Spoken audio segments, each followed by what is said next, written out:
Ladies and gentlemen, welcome to the virtual Fleet Week of Fleet Europe. My name is Steven Schroefs. I'm the editor-in-chief of Fleet Europe, but I'm not going to be the moderator nor the presenter of today's webinar. The webinar that we will have is in line with all other webinars.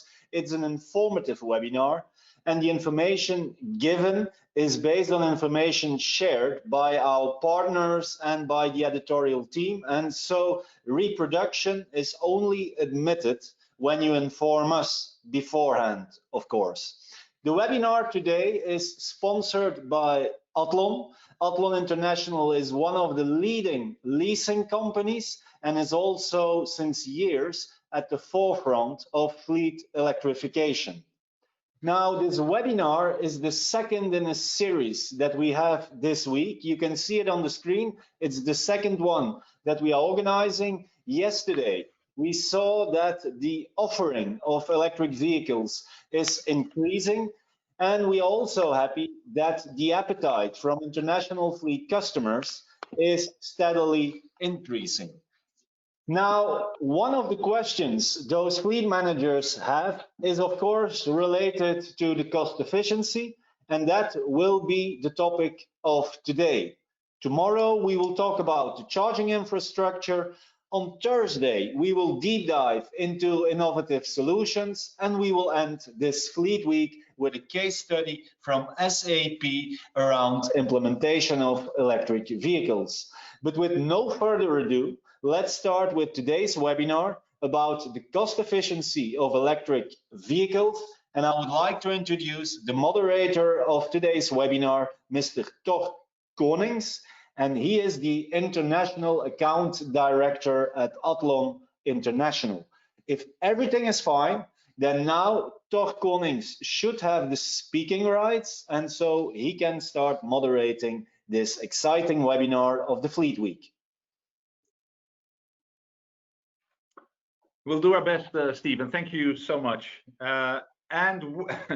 Welcome to you all on behalf of the entire Athlon International team into this deep dive on the TCO of electric cars as part of the virtual Fleet Week for your electric eyes only, so to say. Let us start with a quick introduction round first. My name is Tor Konings. I am one of the international account directors for Athlon International, and I bring 25 years of experience in the international leasing and mobility industry. I've been working with large international customers on service optimization, on TCO reduction, and on the consultancy on European car policies, for instance, in the electrification journey.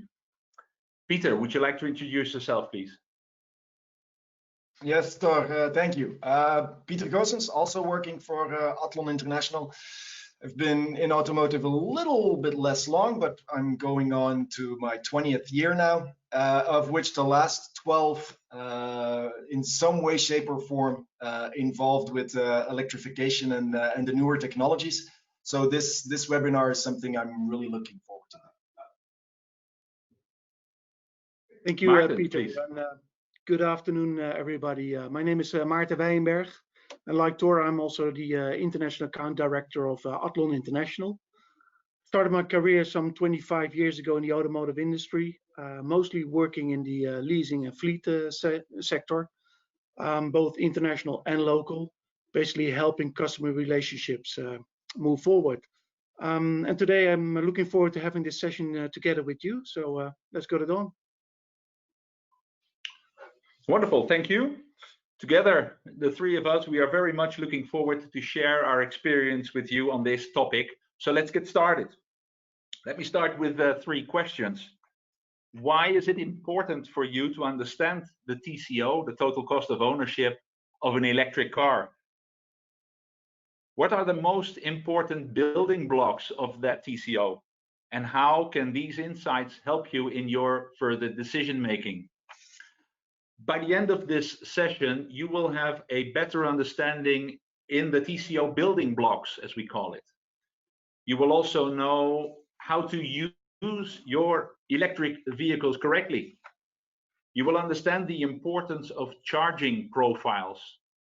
And of course, we will share our best tips and tricks with you. For the avoidance of doubt, I would like to scope our session this afternoon. When we talk TCO, we talk about all the predicted costs around electric vehicles. This includes energy costs. It also includes taxes. And we would like to separate this from other abbreviations in our industry. For instance, TCU, total cost of use. For instance, two identical cars with two different driver profiles, they can end up with a totally different cost of use. We will not consider that in this deep dive session. And also TCM is a well-known abbreviation, stands for total cost of mobility. That has a lot wider scope, including alternative mobility solutions, car sharing, public transport, electric bikes, electric scooters, etc. This is not what this is all about. We talk about, on the next slide, you can see that our session today is anything with a plug. Any car with a plug, so BEVs and PHEVs. Two more abbreviations that we would like to clarify at the beginning. BEV stands for a battery electric vehicle. That is a car basically with only one engine, an electric engine. If you don't charge that car, it won't run. Very simple. The PHEV, the plug-in hybrid electric vehicle, has two engines. The electric one and the traditional combustion engine that can be a petrol or a diesel engine. Of course, you need to charge that car as well, and if you don't charge that, the cost consequences will be significant, as we will come at a later stage. So this is the scope, what we would like to clarify first. If you would like to get further insights into TCU, in total cost of use, we can recommend you to participate in the session on Thursday, where new innovations, new technologies are being facilitated by Octo. Right, so Maarten, with all this in mind, let's have a look at the building blocks of the TCO. Can you do us a favor and run us through that, please? Yeah, sure, Tor. I can manage that for you. Well, Tor, looking at the TCO components, they are basically the same as traditional vehicles, like petrol, like diesel. Also, electric or plug-in hybrids require things like financing, maintenance, repair tires, fuel, insurance. And in the end, you hope to get the best residual value as possible, of course. Nonetheless, I would like to make a couple of distinctions when looking at electric cars and plug-in hybrids. For instance, taking a look at the investment value of an electric car and plug-in hybrid. That's, to be very fair, it's more expensive than or higher compared to a traditional combustion engine. Now, it's always dangerous to put a number on it, but if you really push me, on average, we see a difference of sometimes around 3,000 euros difference compared to a traditional car. What we also see is that rebates may vary widely across Europe. This is mainly triggered by things like the EU regulations on CO2 emissions and also the incentives provided on local level. And this creates either a push or a pull in the separate European markets. Also, residual value, considering the young age or the relatively young age of electric vehicles, the whole sector is basically struggling with setting residual values. But on the other hand, we also see that the market is maturing very fast, so that is also improving very fast at a very fast rate. So talking about maintenance, yes, electric vehicle requires less maintenance compared to the traditional car. It has less components, so as a result, you have less maintenance. But on the other hand, and may I say also a little bit unfortunate, requires more replacement of tires. So that's a little bit higher than normal, or compared to combustion engines. The tire wear is mainly caused by the simple fact that electric cars and plug-in hybrids weigh more. This is as a result of the batteries. They're very heavy, but also electric vehicles provide instant torque, wearing tires more easily. So hopefully that clarifies the higher tire cost. Now, plug-in hybrids is a little bit different story because maintenance and tire usage depends a little bit on the partition between the electric powertrain and combustion powertrain of a hybrid vehicle and the usage. So that's a little bit different story. Fuel. Well, fuel. We don't really talk about fuel if we talk about electric cars, so it's more about energy cost within TCO. That's also a quite specific topic and requires also some special attention, because in order to get the most out of your electric fleet and especially plug-in hybrid fleet, a charging infrastructure is very important. Not allowing your drivers to charge, for instance, at your office, but also at home to take care of that.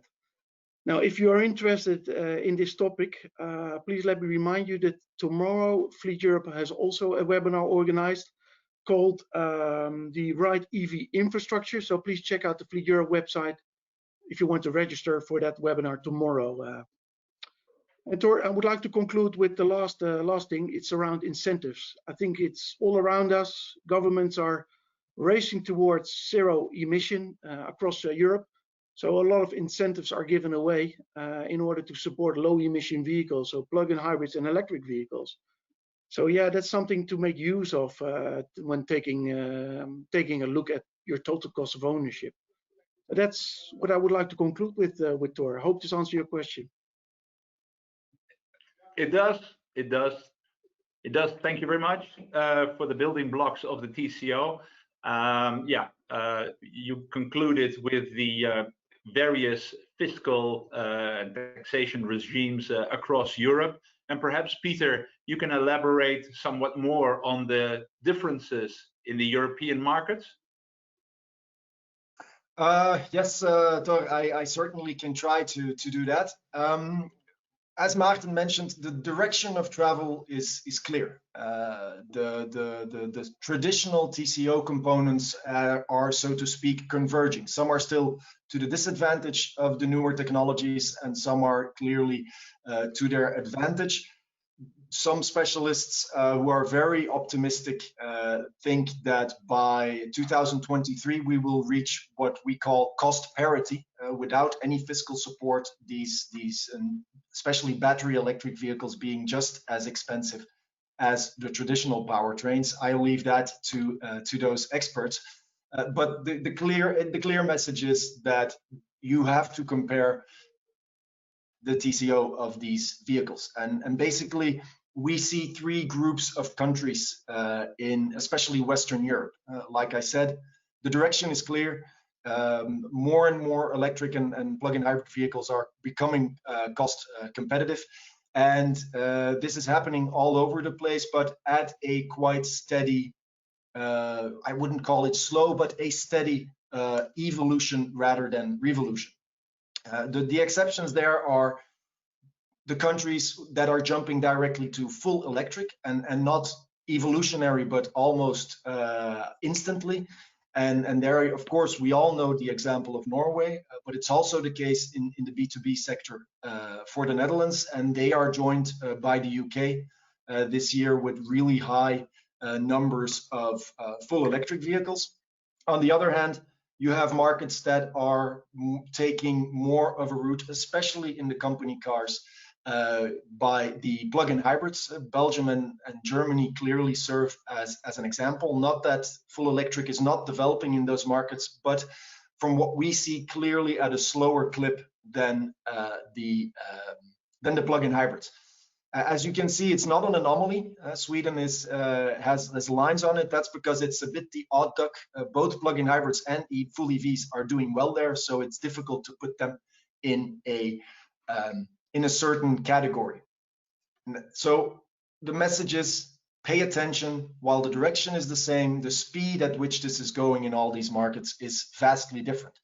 And on the next slide, we try to illustrate that by taking the standard bearer of volume electric mobility, a Tesla Model 3 long range, and we tried to select a vehicle that was very comparable, and we ran it through our very own TCO simulator that you can find online.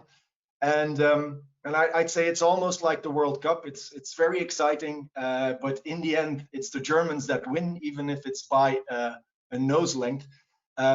It turns out that a Tesla Model 3 over a traditional 4-year cycle, 120,000 kilometers, is just a couple of €100 cheaper than in the Netherlands.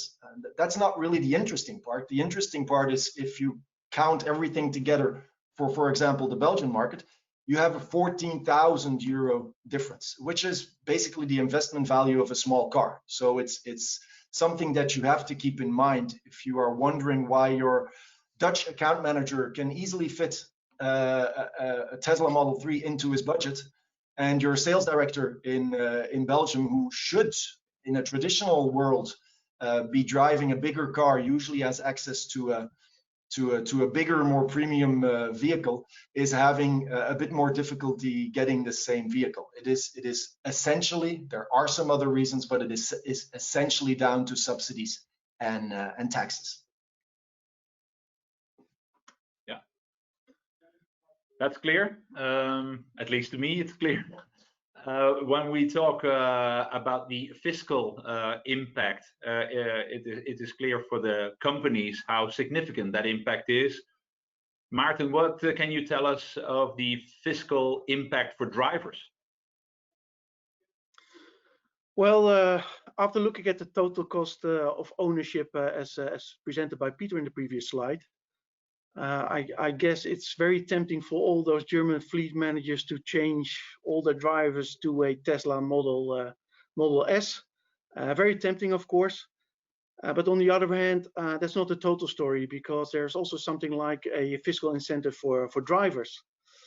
Now, taking a look at the slide that we just put on screen for you, I just want to highlight it is, again, very dangerous to make a comparison between vehicles and trim levels. But nonetheless, it shows you a little bit of the imbalance that we see, for instance, in this case, in Germany.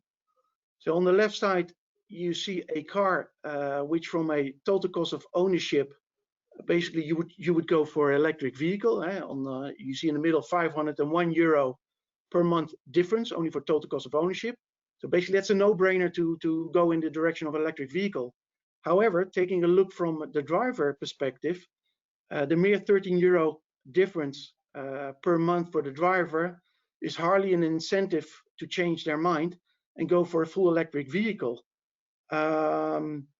So with that in mind, and with all the uncertainties, a driver is tempted to go with what they are already used to today, and as a result will have a tendency to go for plug-in hybrids. And this is exactly what we currently see in the German market, where the number of hybrid vehicles being ordered is increasing dramatically, and it continues to grow towards the next years as well.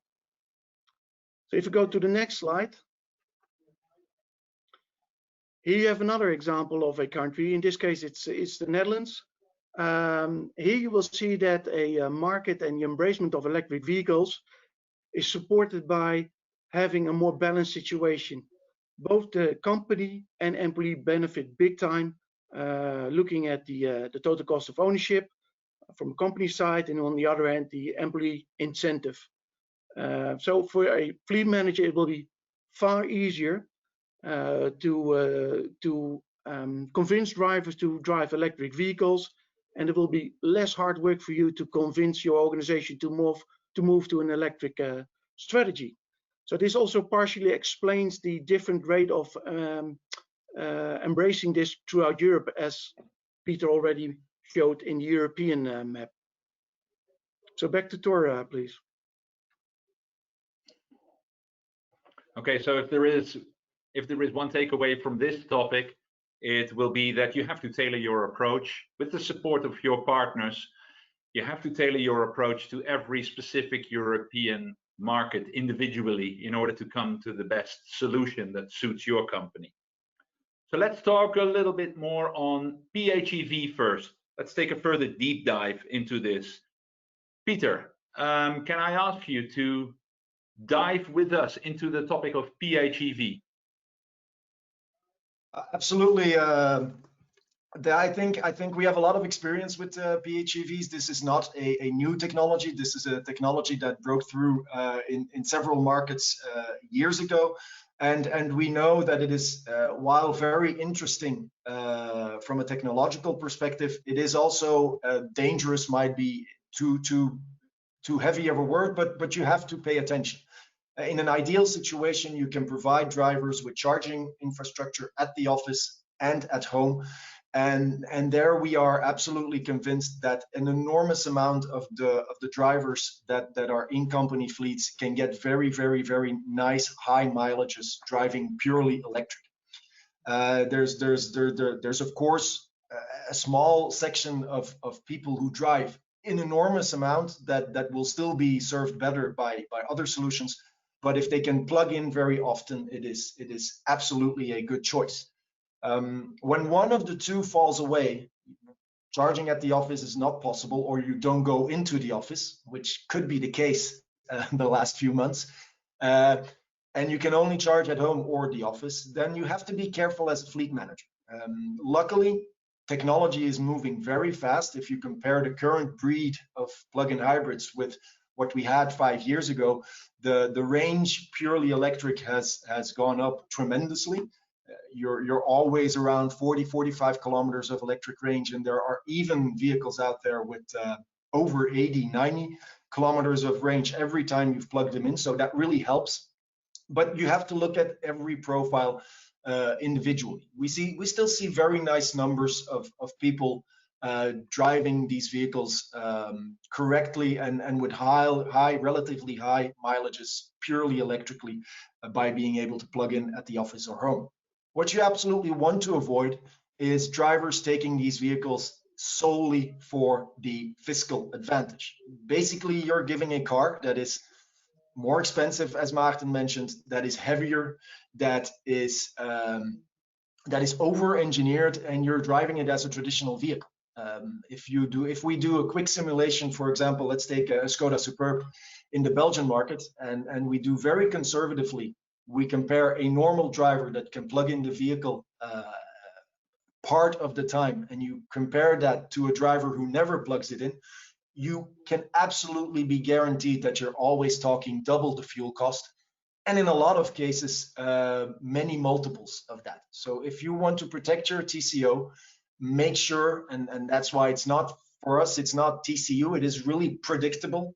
Where people can charge is basically a couple of questions that you have to ask them. It is avoidable that these cars end up in the hands of the wrong drivers and completely scuttle your TCO. I hope the warning is is well received. Well done, well done. Let me summarize your insights into PHEV. On this slide, you can see the most important elements for PHEV cars and for drivers. You made it clear that having the charging infrastructure at home, whether that is in your front yard or in your street or in your direct neighborhood as a driver, is crucially important.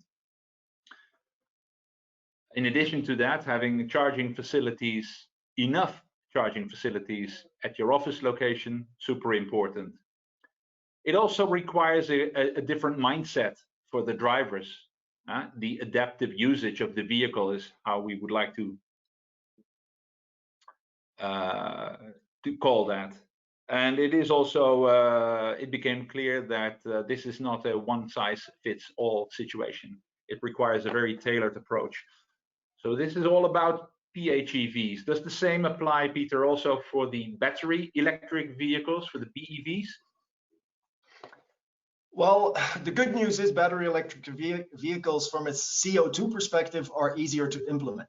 As you already mentioned, they only have one fuel type on board, so you don't run the risk of any biofuel vehicle.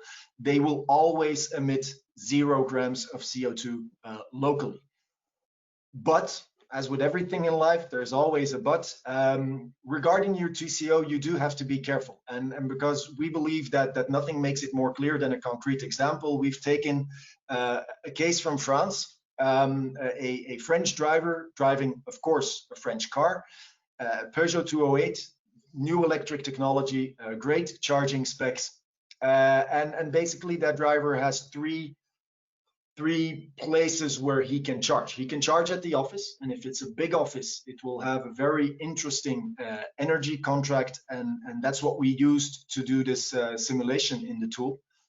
He can charge at home, and as you correctly mentioned, at home means really privately or around the home, close to the home in the street. We noticed that, especially if you take into account tax influences, that the price of real private charging and close to home charging are very often in the same neighborhood. And then there is the fast developing fast charging, HPC, high power charging, that is coming up across Europe with parties like Ionity, Fastnet, Allego, and really all the big oil majors piling in. There you have the danger of convenience.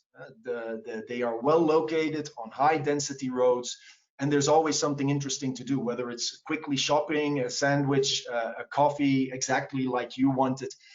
There's always something interesting to do, and these vehicles only need 10-15 minutes to charge half their battery. So that is a location that we see, a usage that we really see growing. And if you let loose the scenarios, the comfort scenario for the driver is simple. He can charge at home, you let him charge at the office, and you give him a charge card to fast charge for vacation and long trips. That is the comfort scenario, and you end up in this simulation, 4-year contract, 120,000 kilometers. You end up with around 110 euros per month of energy cost, which is perfectly acceptable. Can you cut that cost? Yes, of course you can make it lower. You can tell this driver, well, we already provide you with home charging and office charging. We tell you we don't give you access to fast charging. That will cut your cost by a good 40 euros per month. You can go even lower. You can tell this driver, please, I've made a huge investment at the office. Use your home charger as the exception. That is clearly also a solution, and then you're almost talking about a ridiculous amount of money, 30-35 euros. On the other hand, you might want to protect your office chargers for those people who don't have home charging capacity, which is perfectly good strategy, but you do have to realize that then you're back up to normal, let's call them that, energy costs per month. All those four scenarios are the easy ones. They're the low-hanging fruit. People can charge in or near their house. What if they can't? Well, then basically you're left with only office or public. And there we really want to warn, before you decide not to invest in office charging, that the difference between people charging at the office, paying around 70 euros per month, and people finding their way, whether it's when they go for fast food with the kids or when they go for their croissant and espresso in the morning, and finding out, if I do this 2, 3, 4 times per week, I'm done, that runs up to over 200 euros per month. And you're talking about the two extremes. You're talking about a massive amount of money and impact on your TCO that runs into the thousands of euros per vehicle. So knowing the profiles, knowing how the vehicle, predicting how the vehicle is going to be used will really pay off in the end. Cool. That's clear, Peter, and thank you for sharing that specific example in France, but the same goes for any car in any market. The huge differences between charging costs. We hope and we trust that is informative to the audience. So let us look at the most important takeaways of the battery electric vehicles. Pay attention to your car policy and adopt very clear rules with regards to charging, for instance. Incentivize office charging because of the lower energy cost. Provide as many charging facilities at home, and avoid fast charging wherever you have the opportunity to reduce this. So thank you for that, Peter. A question to you, Maarten. Having heard all this, which recommendations do you have for your customers? In a nutshell, can you elaborate high level on that, please? I'll try to keep it short in a nutshell, Tor. So at least I hope that during this webinar we showed that the world is already embracing electric vehicles and plug-in hybrids. So if the audience is not considering it yet, working on it already, we highly recommend starting as soon as possible and try to electrify your fleet as soon as possible. Furthermore, with all the different vehicle options out there, incentives and driver profiles, bear in mind it's not a one-size-fits-all solution. You have to take that very carefully. Just get very close to your internal stakeholders, but also your business partners like leasing providers, OEMs that you cooperate with. Try to utilize their brain power, create awareness within your company, and in the end, that will hopefully pay off in an easier transition towards electric mobility within your company. Whatever the outcome of your decision, also bear in mind to keep on measuring the results. Things change very quickly. It's therefore not a single shot event. With new cars being introduced almost on a weekly basis, with longer range, new incentives being introduced on the market by governments, it changes very, very quickly. So you need to be very close to the situation and adopt your strategy accordingly. So summarizing, as the slide already says, start now, make a tailored approach, do it together with your suppliers, OEMs, stakeholders, measure your results in order to easily adapt and keep close to the developments, what is happening. That's what I can summarize in a nutshell for the audience. Well done, Maarten. Thanks for your summary.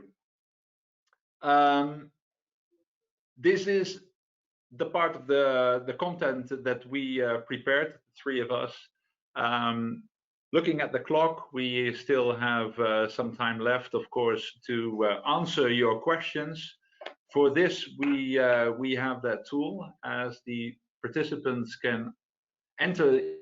You can enter your questions using the chat function, and I can see the first question coming in. Maarten, I'm going to give that to you. The question is, what kind of car are you driving? You're on mute. Yeah, that's not a real without reason, Tor, but I'm on mute now. Now, good question. Working in the automotive industry, I learned not to mention any brand names, so I will just stay away from that. But to be very fair and honest, I'm driving a traditional combustion engine today, but as it happens to be, I'm almost in a position to order a new car, and that will definitely be either an electric vehicle or a hybrid vehicle. To be very honest, our company also embraces the new normal. We're talking often about the new normal, but this is also about the new normal. And it's mandatory within a company to choose either hybrid or a electric vehicle. So I hope that answers the question, and any suggestions are welcome. Okay. Thanks for your honesty and for the positive outlook moving forward. Yeah, it's very nice. Next question. Peter, perhaps you can pick that one up. This is around the availability of enough models in the, I would reckon, the higher segment, mid segment, small segment, the production of new vehicle launches, EV vehicle launches worldwide. Can you elaborate further on that question, please? I think, yeah, absolutely. I think it's a very important one, and it's one that's been holding fleet managers back for a while. If you divide it into segments, and I'm gonna maybe be a little bit aggressive here, but in the upper segment, there is almost no reason not to drive fully electric. There's really a lot of vehicles out there, a lot of brands out there. They can pull caravans and boats if you want. There's 7-seaters. There's something for everyone. As you drop down into the market, it becomes a little bit more difficult. We still don't have big sedans, for example, that are fully electric. So you have to be careful. It might pay to lengthen contracts a little bit, because there's really, like Maarten said, a huge amount of vehicles coming. There's literally days when there are 2 announcements of factories starting up production of electric vehicles. So it might pay to just slow down a bit if the contract terms allow it. For the smaller, and then I mean especially, I don't really mean smaller, because there are very nice small electric vehicles out there, but they are still quite expensive. So for the least expensive segments of the market, I would advise, and I expect that you will need to renew your fleet still with the traditional petrol, diesel, or hybrid powertrains for a couple of years before there are really competitive TCO-wise competitive options out there. Cool.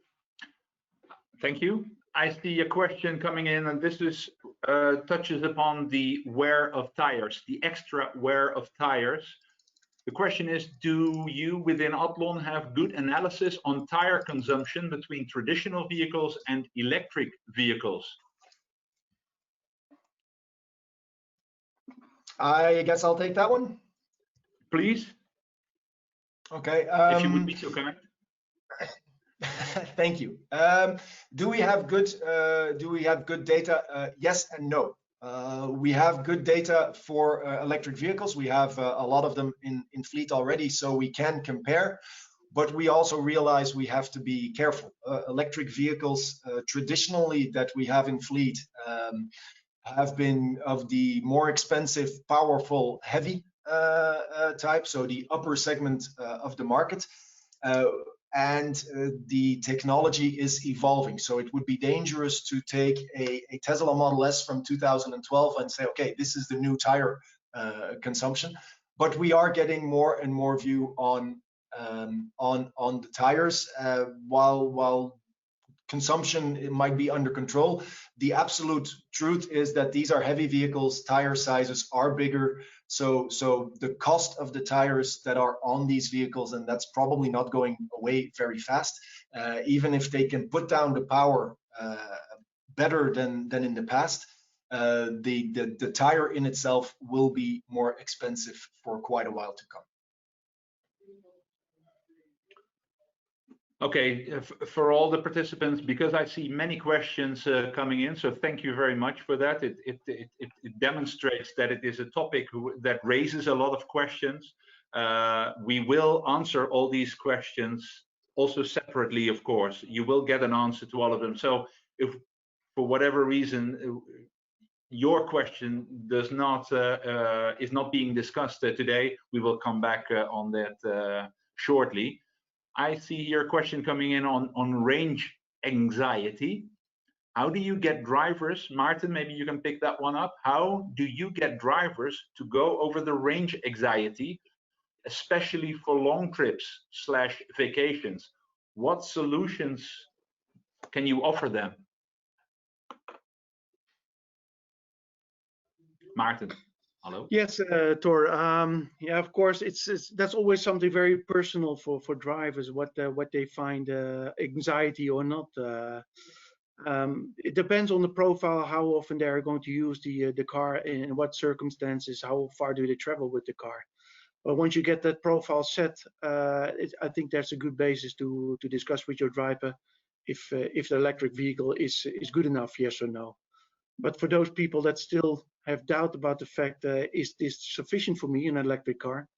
There's always the comfortable feeling of going back to a plug-in hybrid, which also provides lower emission, also provides some of the advantages of electric cars. So there's yeah, basically two answers, story to that. Range anxiety, electric cars discuss it, see if you can take it away by looking at their profile, and if it doesn't provide any solution, go for the plug-in hybrid, and if that makes you feel more comfortable as a first step. By the way, range is getting longer and longer with every new car being introduced. So in turn, that will also disappear towards the background is my expectation. Sure. Okay, thank you. Maybe you can also pick up the next question around the cost for the charging facility, the station, the system, the infrastructure, whether these costs are included in the budget or separated from the budget of the lease driver. What is your experience on that, Maarten? Whether charging facilities are included in budget. Well, looking at the customers that I look after, most of them will include the charging facility for home use in the budget. On the other hand, charging facilities at the office, for instance, that's often covered by the company itself. So that's the typical picture we see on the market, or I see in the market. Maybe you can share also some of your experience or ideas, Thor.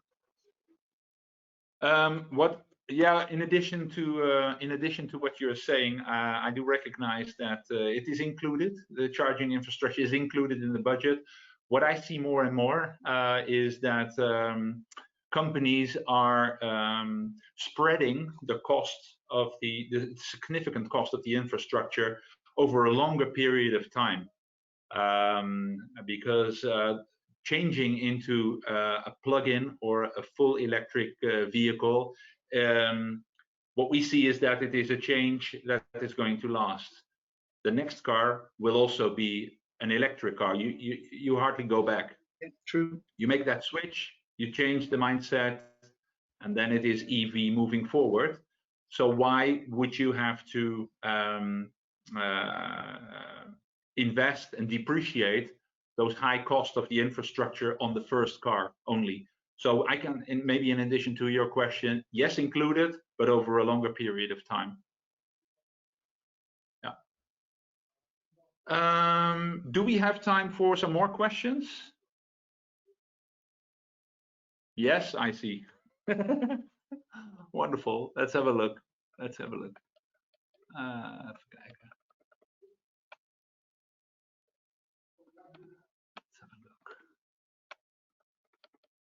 Now you think everybody thinks Thor is being selective. He ignores all the questions that he doesn't like, that he doesn't answer. No, but I found another one. What possible positive changes can occur from drivers by moving from combustion to electric? What possible positive changes can occur from drivers by moving from combustion to electric?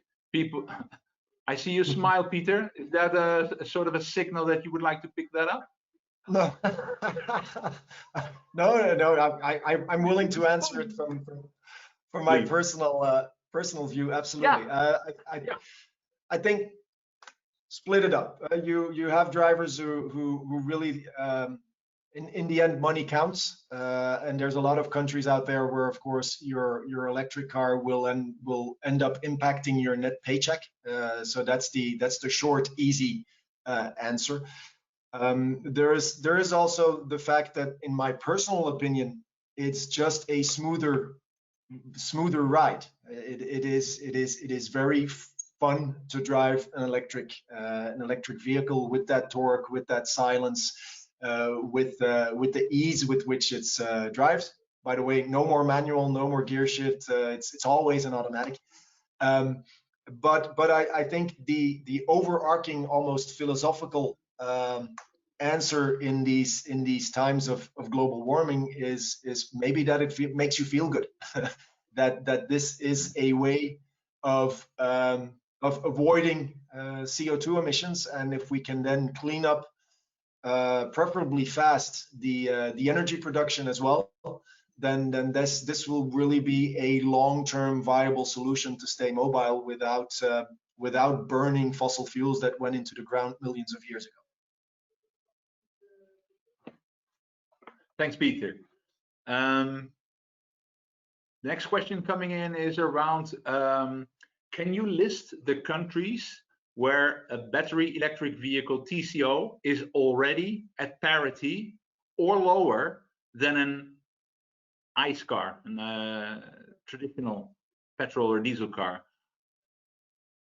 The person asking this question is assuming Norway, but there are likely to be other countries as well. You took us through the European map, Peter. Are there more countries besides Norway where the total cost is coming to a tipping point or at the same level? Well, let me first make the distinction between the investment values of the vehicle. If you're asking in general, you really have to pay attention because in the end, electric vehicles are still quite a bit more expensive, and you will not quickly find them in the 10 to 15,000 euro range yet. They're coming, but so that's a distinction to make.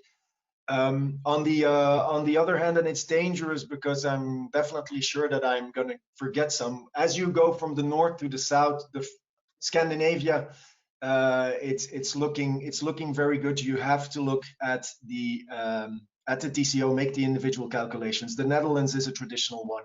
The UK, absolutely, with now zero benefiting kind on EVs, it will influence the decisions of drivers. Germany, as we showed, is looking good, but then also for plug-in hybrids. So there you have to expect a little bit of heartache for the driver to choose. France is providing heavy incentives, but from my knowledge is quite a smaller car market. So as said, it also depends on the market. And then if you head further south, when we're talking in Europe, we see the pickup rates slowing down a bit. Has to do with purchasing power, has to do with the incentives that might not be high enough to convince a huge amount of people. The best thing I can ask you is reach out to your partners, do the calculations for the individual markets, and I am very sorry if I forgot anyone. Or it's also a good moment to mention the TCO simulator within Athlon as a good tool to help you identify the best total cost of ownership between electric, petrol, or diesel cars or hybrids. Check out the website. It was indeed also a question coming in with appreciation for the presentation. So happy to share that afterwards with you guys. Can you introduce us shortly about the TCO tool you mentioned in your presentation? How can we find it on the internet? Well, we are going to make sure that all participants will receive a copy of this presentation, including the link to the Athlon TCO simulator. Time flies. Unfortunately, we have to close our session. I would like to thank you, Maarten, and you, Peter, and the supporting teams of Athlon and Nexus Communication. We hope that this deep dive was informative to all of you, and that will help you on your electrification journey. It was a pleasure for us. We would like to thank you, and I would like to hand back to Steven Schroefs, who I see in my screen. Thank you very much. Thank you, Thor. Thank you, Maarten, and thank you, Peter. As mentioned by Thor, we received plenty of questions. So thank you very much for the engagement of the participants. I would like just to ask each of these panelists one more question with a short answer. They are not prepared, so this makes it as spontaneous as possible to close this webinar. The first one is for Peter. Peter, you mentioned in your presentation that based on the calculations that probably the best mix to charge is if you can convince your drivers to use home charging and office charging.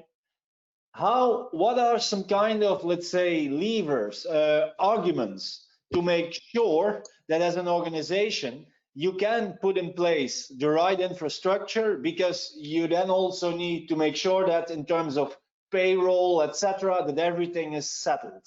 Do you have any tips? How do you make sure that that home office charging is also accepted within the company and with the drivers?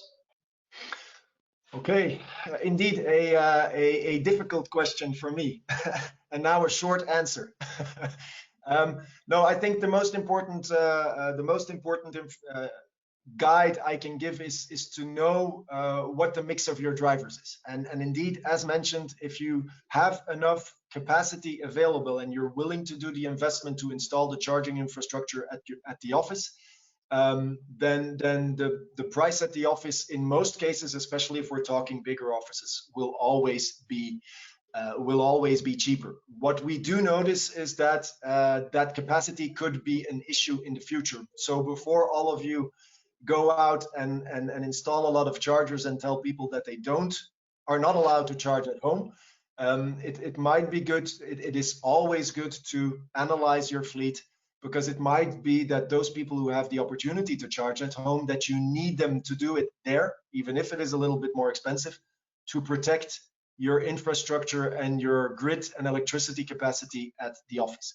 Is there an easy, quick answer that you're asking? No. Talk to your partners, do the analysis. It will differ within every company from office to office. Okay, question for Maarten. Maarten, there were a few questions related to telematics and technology. Do you recommend, based on the experience that you have also with the customers that you have, do you recommend that telematics is needed to well monitor the electric fleet efficiency and also the right use of the vehicles, or can you do without? Well, I can only say that it will certainly help you to manage your fleet more efficiently. I can certainly support that angle. However, what we also see in various countries, that worker councils, for instance, is also a important topic to overcome. So that's a little bit of a mix. Yes, it will help you to manage your fleet more efficiently, especially the usage of plug-in hybrids, for instance, charging them. But worker councils are a complicating factor in that, what we see in the market, at least with my customers. Okay. Toch, final question for you related to PHEV. I think in the answers from both Maarten and Peter, it was clear that if you have a driver with a PHEV, you of course want him or her to drive it correctly, and not only, let's say, on the ICE engine. Can you give some kind of tip for the fleet managers in the room in how they can, let's say, include in their car policy and their strategy towards those PHEV drivers one or the other element to ensure that they drive their PHEV in the correct way and that they charge it also on a regular basis? Yeah. Including it in the revised car policy is one thing. You can include a certain percentage that you are expected to run on electricity instead of the ICE engine. But then it is it quite easily, is our experience, it easily slips away and the attention is gone. What is really important is that it is a frequent topic of discussion. So when sitting together with your sales team, or when you have your one-to-ones, the manager of the driver should address this topic and actively discuss this, and not necessarily to incentivize or to penalize the behavior, but at least to demonstrate to the driver that there is a constant monitoring on this cost element and that it saves the companies a significant amount of money. And we will support that. We will support that with analysis and with comparisons. And we can even include, if that driver population is open to that, we can offer programs where it is more sort of a competition is created with the drivers, and it stimulates them to score high on the ladder. Nobody wants to end up in the last, especially when that list is communicated in a gentle way. Of course, we have to be careful around privacy and data sharing on that topic, but we have plenty, a suite of measures in order to stimulate that. It's not only a matter of putting it in the car policy, a lot more comes to it because we are fully aware how important this element is. Okay, gentlemen, thank you very much. As mentioned by Tor Konings of Athlon International, they will and we will, together with Athlon, answer the questions that you had for the experts. Thank you very much, Pieter Goossens, Maarten Weyenberg, and Tor Konings, and of course, Athlon International for supporting this Virtual Fleet Week webinar. This webinar will be also recorded, so you can relive the webinar afterwards also on the website, and we will of course continue the Virtual Fleet Week because the week is not over yet. So as mentioned by Maarten, I think tomorrow we have the webinar about efficient charging. On Thursday, on 15 October, we will deep dive into fleet security and efficiency standards. And finally, there is fleet electrification and how to implement EVs in your fleet. So it's very important that you are well updated about the possibilities of electrification. And so we hope, of course, that you can also join our future webinars this week. You can register for free on our website, fleeteurope.com. Once again, I would like to thank Athlon for their support, and we hope that you have an electrified future. Thank you and bye-bye. Bye-bye, thank you. Bye-bye, Jen. Bye-bye.